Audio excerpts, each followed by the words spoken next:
नमस्कार। आज हम बात करने वाले हैं 20वीं सदी की शायद सबसे दर्दनाक घटनाओं में से एक के बारे में, भारत का विभाजन।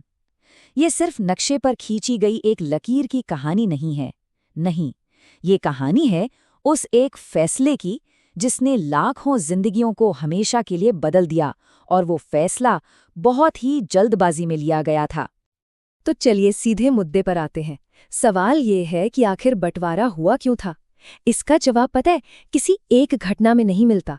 ये तो 100 साल से भी ज्यादा लंबे वक्त में लिए गए कई छोटे बड़े फैसलों का एक नतीजा था। तो चलिए सबसे पहले ये समझते हैं कि इसकी जड़ें कहाँ थीं। देखिए, विभाजन कोई रात भर में लिया गया फैसला नहीं था। इसकी नींव तो दशकों पहले से ही रखी जा रही थी, धीरे धीरे।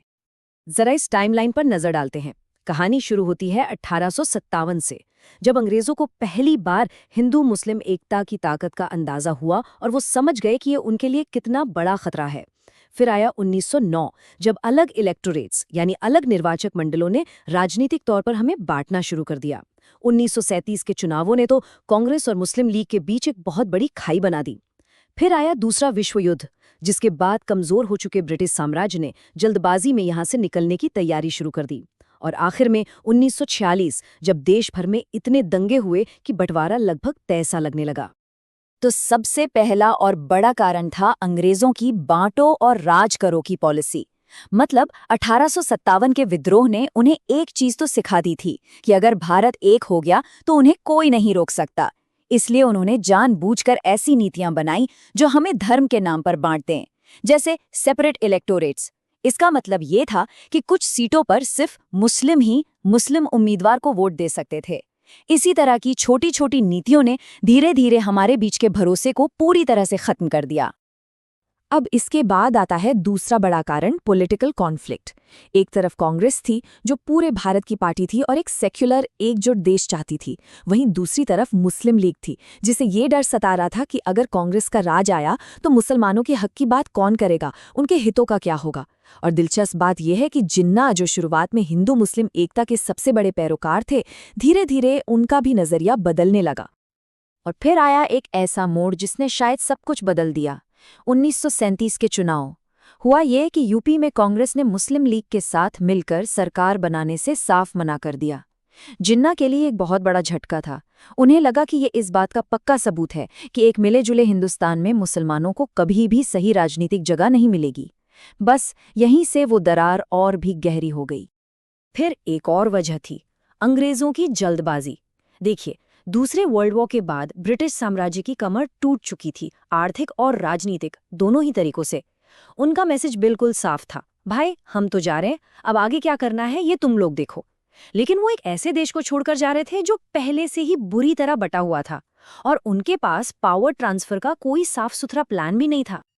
और फिर आता है साल 1946, वो साल जब भरोसा नाम की चीज पूरी तरह खत्म हो गई।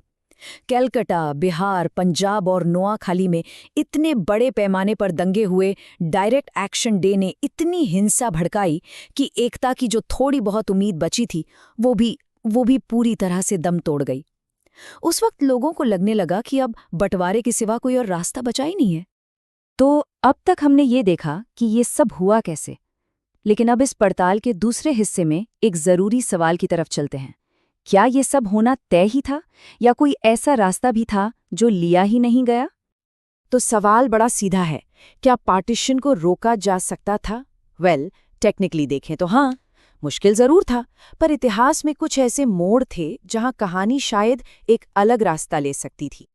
चलिए जरा सोचते हैं 4 व्हाट इफ सिनेरियोज के बारे में। पहला, सोचिए अगर सेपरेट इलेक्टोरेट्स होते ही नहीं तो शायद ये राजनीतिक खाई इतनी गहरी कभी होती ही नहीं। दूसरा, अगर कांग्रेस और लीग ने मिलकर सत्ता चलाई होती तो शायद एक अलग देश की मांग अपने आप कमजोर पड़ जाती। तीसरा, और ये सबसे जरूरी है, अगर 1946 के कैबिनेट मिशन प्लान को सबने मान लिया होता। और चौथा, अगर वो भयानक दंगे ना हुए होते तो शायद लोगों के मन में भी बंटवारे का विचार इतना पक्का ना होता। और इन सब में जो सबसे बड़ा मौका था, जिसे इतिहासकार कहते हैं द बिगेस्ट मिस्ड अपॉर्चुनिटी, वो था 1946 का कैबिनेट मिशन प्लान। ये एक एकजुट भारत को बचाने की आखिरी और सबसे सीरियस कोशिश थी।